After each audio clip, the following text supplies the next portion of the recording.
Got it. So, hello, and thank you so much for joining us today. We have the wonderful opportunity today to have Christopher Dunstan. He is a Granite State native and the proud owner and founder of Dunstan Pediatric Services.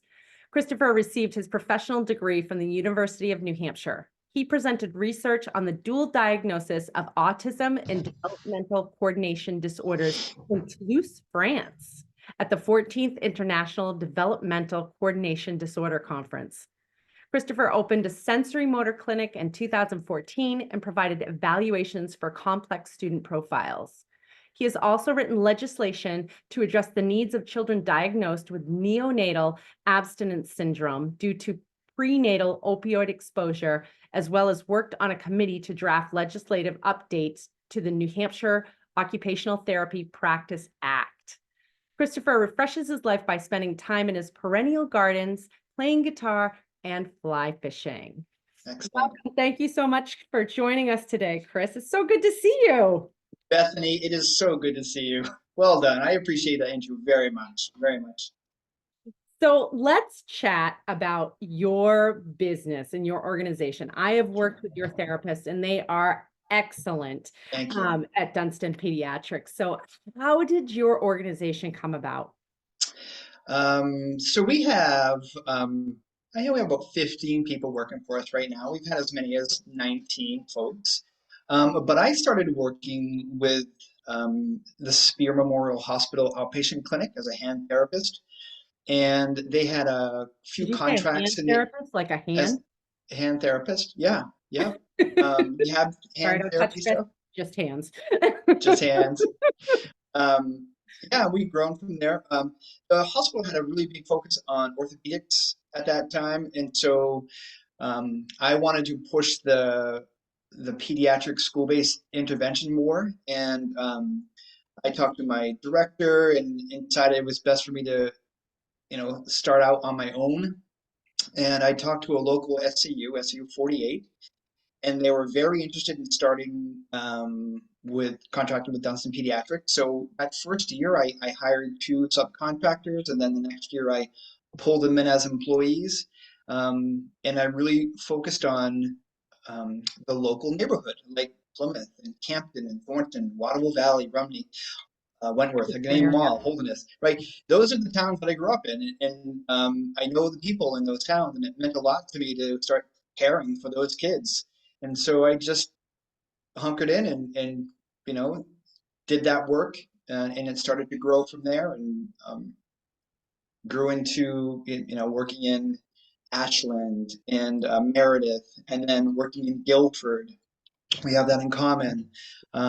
Pulling in other disciplines besides occupational therapy, speech therapy and physical therapy. As contracts and needs grew, I've reached out further and further from home, still knowing that New Hampshire is my home, and these are the people that I'm caring for, and um, that means a lot to me, I Yeah. think. How did you know you wanted to be an occupational therapist? Oh my, that's a good question. Um, I graduated from Plymouth State University with a degree in biology and recreation. And I was working for a residential behavior program in Farmington, New Hampshire, Okay. as a activity coordinator. And I brought a student with me. I had to bring them to a therapist. I didn't know who they were. Um, that person happened to be an occupational therapist. I was bringing this student every couple weeks, and I got to know the therapist. She's actually the New Hampshire OT Association president now, Danielle Amaro. And she said, Christopher, the work that you're doing right now at this residential home, it's therapeutic. You're doing a type of therapy, and it's really kind of occupational based. You should look into the program at UNH for occupational therapy. So I did. I got accepted, and it's that moment where I recognized that um, connecting with kids, giving them a sense of purpose, making them feel good and curious and positive about what they're trying to do. It filled me up, filled my heart up. I felt like I was really connecting with them, and it was an easy fit for me after that. Yeah, I think I would totally have been an OT I hadn't gone into the direction that I went into. Interestingly, one of my children, who is part of the reason why I do what I do for work, he was asked to leave 3 different daycares as an infant, and Wow. because of he was harming other children, you know, Mhm. and it's always good till you get that call. And I went into a school one day that was an OT school that was for children with challenging behaviors, like a preschool.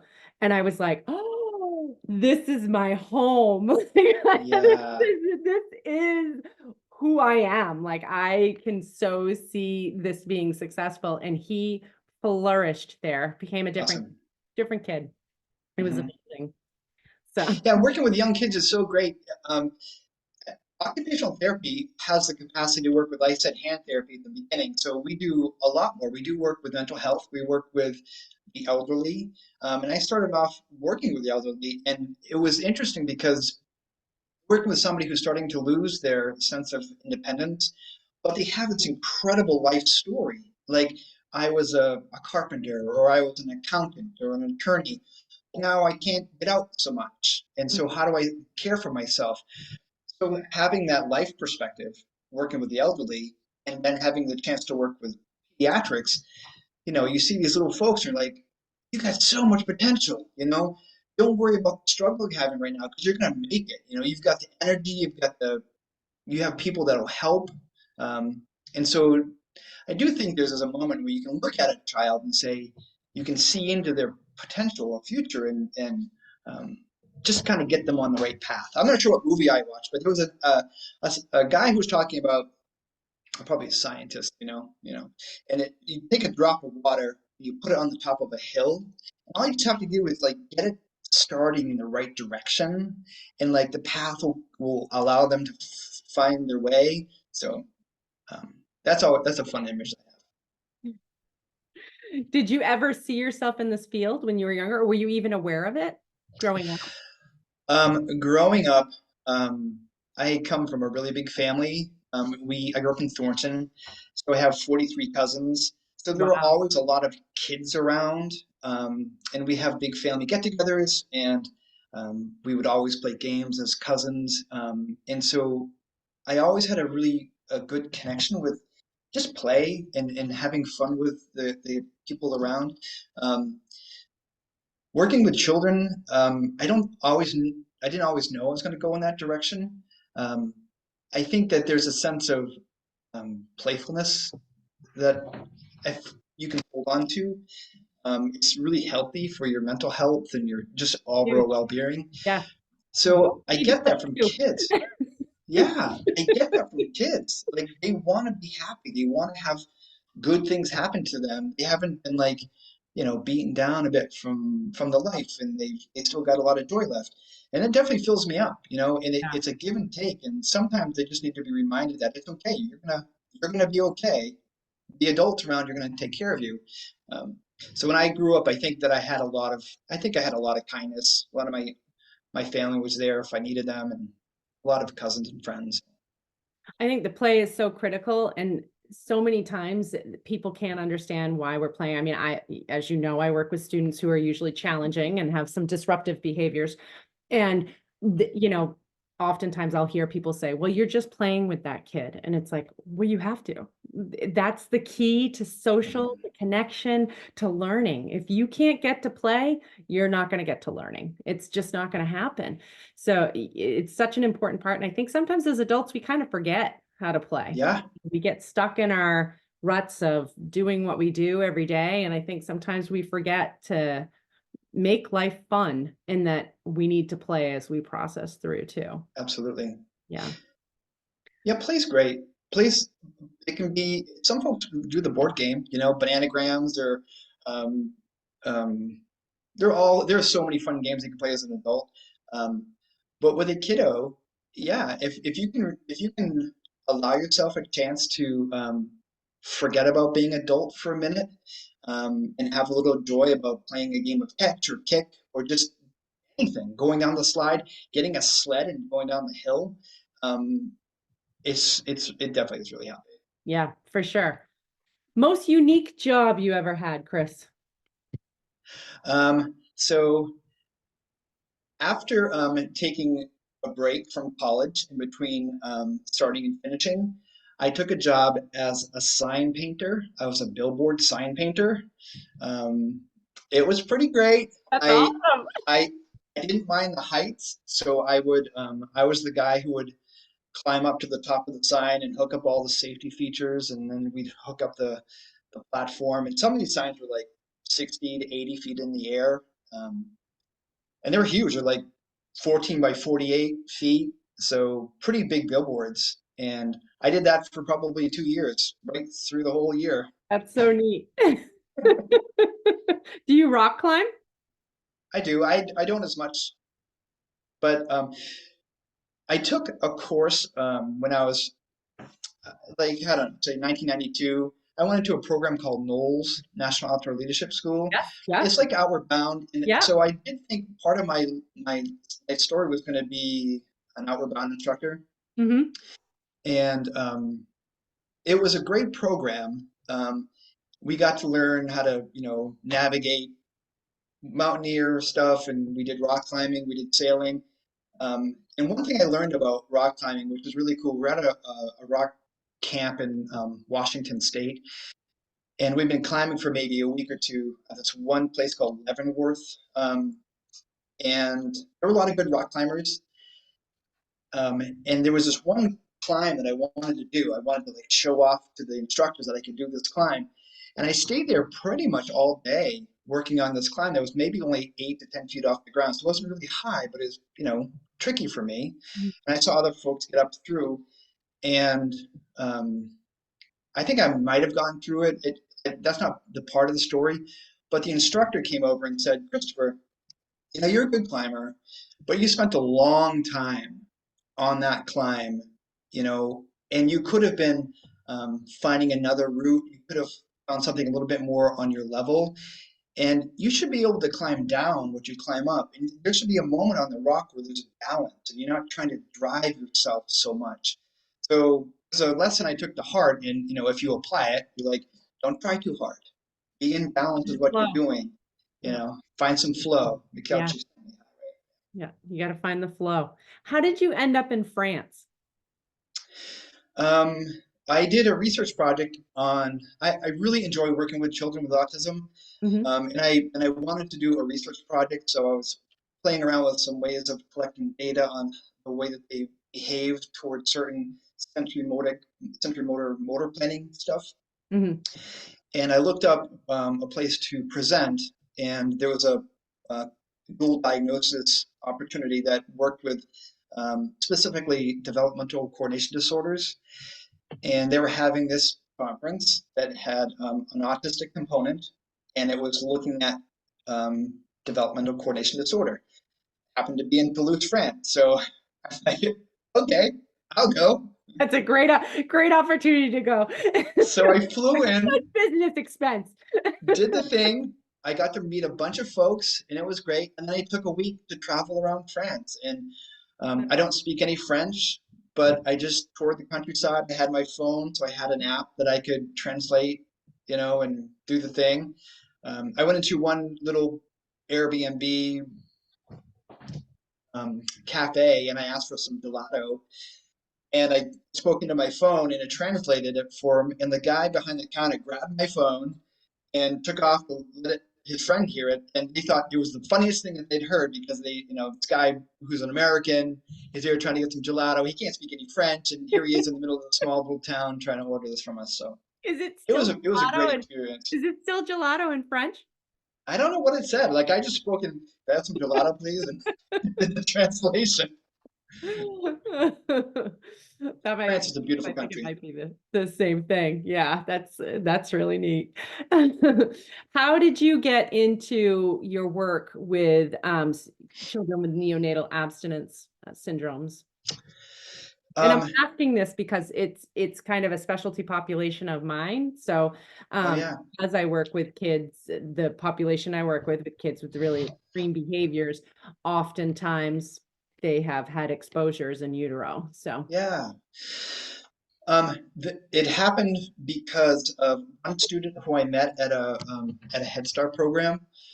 He had some unusual behaviors. So the child was Mhm. maybe 4 at the time, and he was dysregulated, but he started to overheat, and he took off his clothes. And I was like, what is going on with this little dude? Why is he acting so unusual? Beyond just like beyond the idea of trauma, Yeah, but it was an unusual set of behaviors. yeah, So I looked into his history, and he had NES, and I'm like, what is all that about? So I started to understand it more. And one of the side effects of infants born exposed to opioids is a thermal dysregulation, and you yeah. can't regulate their temperature, Yep. right? And so that was eye-opening to me because as infants, their sensory system has not healed No, from their, and oftentimes doesn't heal, and especially oftentimes without doesn't. interventions, needs intervention. I can't tell you how many times I've said that kid doesn't need to wear a hat out at recess. And they're like, Yeah, well, it's it's this warm many enough. degrees, they got to wear a hat. And I'm like, the kid does not need to wear a hat. He's sweating profusely with Yeah, yeah. right now. But So it's our protocol. We have to wear hats, right? yeah, It's protocol. So that was the moment where I was like, there's something big here. And Bethany, when you and I are chatting, we're here in 2024, but in 2019, 2000, just before we had um, COVID came along, there was really a big spike in these children who were being identified with NES. yeah, And it really became there's a whole bubble, I think, of children in the school systems that are dysregulated, that kind of got caught up into the COVID, post-COVID. yeah. Have they been alone for so long? It has to do with the trauma at home. But I think there's a whole group that's just struggling because of They're NES. in a large group, Yeah. in it's, I will say since COVID, like the year after COVID, when we were back in schools primarily, things were pretty quiet that year. Of course, most schools did, the hybrid model and that sort of thing. And then the following year after that, behaviors so intensified. I've never been in elementary schools and preschools. I'm in them on a daily basis, and I typically am not. I'm typically more middle school, high school. But now I work primarily in preschools and in elementary schools. And a And lot of it's because of that, because of the exposures, but also because of, the stress from COVID and the lack of skills and mhm. a variety of reasons. But that population, I think, has significantly grown, at least from the work I do. Yeah, So we're yeah. gonna It was an interesting moment where the legislation thing was not something that I knew anything about, but I wanted to sort of create a pilot program where children who were in a NICU leave a NICU and come to something like a clinic model that wasn't the early intervention model. God bless them, they do a great job. Um, but to go into a home of a family who's still struggling with addiction, it doesn't fit always. That um, model doesn't fit for intervention. And the legislation was trying to find a bridge between everyday therapy being held by a nurse or a caregiver, um, into a clinic model with the parent or a guardian or somebody could bring the child in on a regular basis.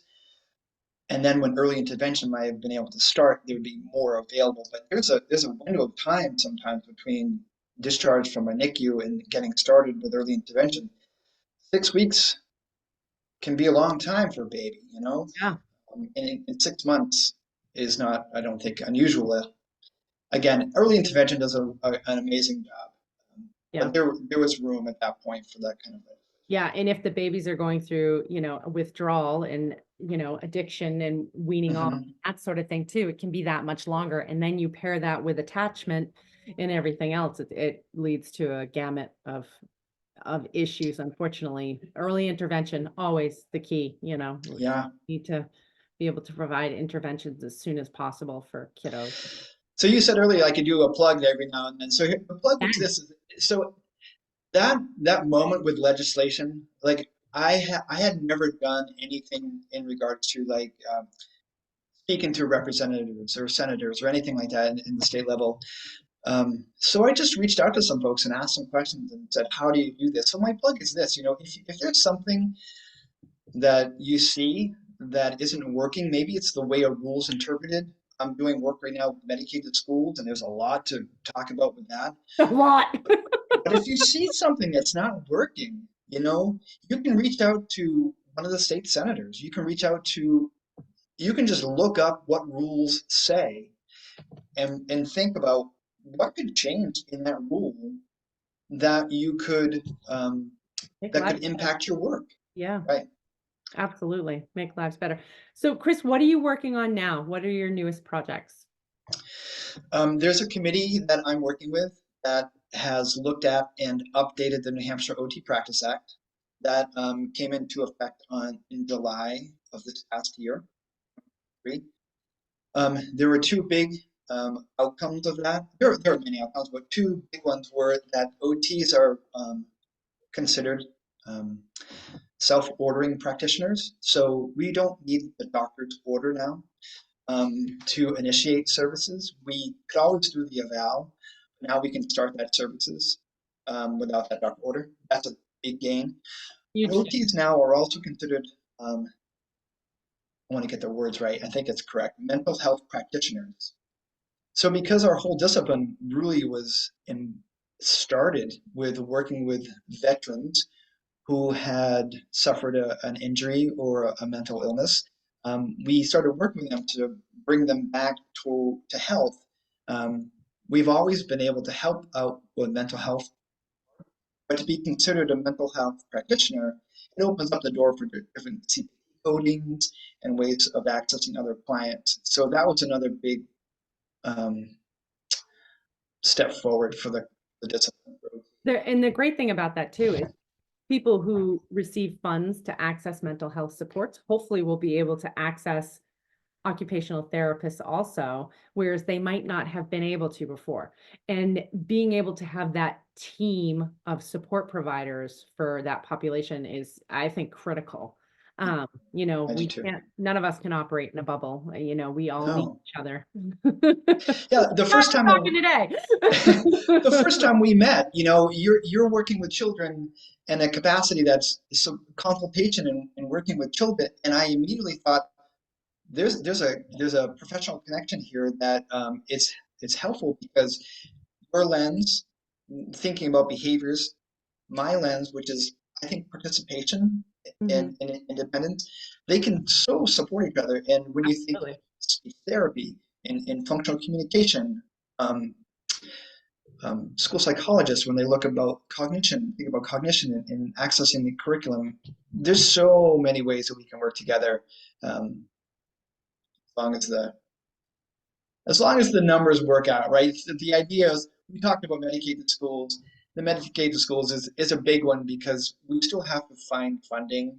And I think that my next big push maybe is to figure out how do we all who are working particularly with schools and pediatrics, how do we access the funding to provide the medical necessity, the medical service need that's there without having to worry about taxing more um, real estate.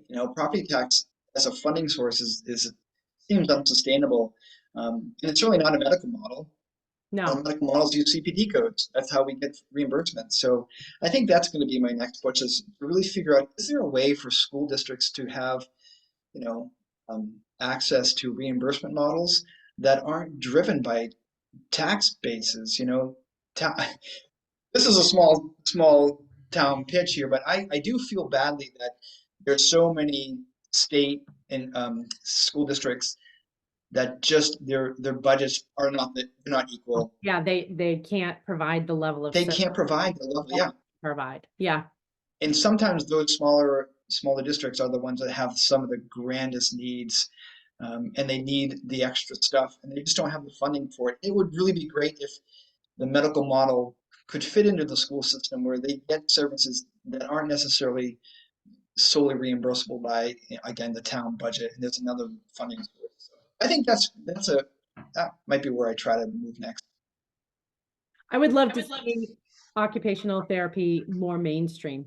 So it's more Mhm. accessible and at all levels, both for teachers, for students, for parents, and that sort of thing, because there's so many strategies that are not necessarily mainstream that can help to elevate the satisfaction of life Mhm. for so many that they don't know about. And so I think having that be more accessible would be really beneficial to all, so that people can be on a more level playing field in general, especially the last couple of years. Like, I just see such a high need the last few years, and the need is just, it's getting greater and greater, and they're trying to address it in- through just the academic model and that sort of thing. It's really challenging, and it's Yeah. not necessarily meeting the needs of children that we see.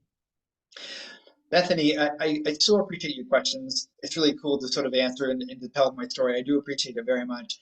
Um, as a clinician yourself, like when you talk to your colleagues, you know, um, we're there for, so we're sort of getting paid to work with the kids, but the intention, I think, that what you were saying is that we all need help at some point. And how often are you, turning to your colleagues and say, are you okay? Is everything okay with you? Because ultimately, it does impact how the kids are cared for. Yeah, every day. I mean, that honestly, most of my time is spent doing that on a daily basis with the people that I interact with, because um oftentimes I'm the only one that's asking. So it's and I take that role very seriously, that if they're not well, they can't provide wellness to somebody else. Mhm. So for I take it, I really think it's extremely important. And the same thing with supporting parents and that sort of thing. Our most of our supports go directly to school districts. We do, work privately with some families, but I spend a lot of time during the week supporting families, because I believe so strongly, and we have to be able to support all of it if we want to have communities that are strong and Yeah. connected and engaged.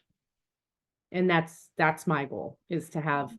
people feel safe and to be able to choose Yeah. behaviors and not feel like the behaviors are choosing them. So, Mhm. yeah. Chris, where can people find you aside from Um, the Plymouth? How can they reach besides you? besides Mad River Coffee, which is a great little coffee shop in Campton, um, I have a website, Dunstan Pediatric Services. That's usually the best place to get a hold of me. And we'll put the link below. Put the link below. Um, glad to talk with folks who might want to learn more about OT, or anything that we've talked about today. Yeah, it's a great connection. Please check out Chris's website. And again, thank you so much for joining us, Chris. It was super to see you today. Thank So you, Bethany. Pleasure to be here.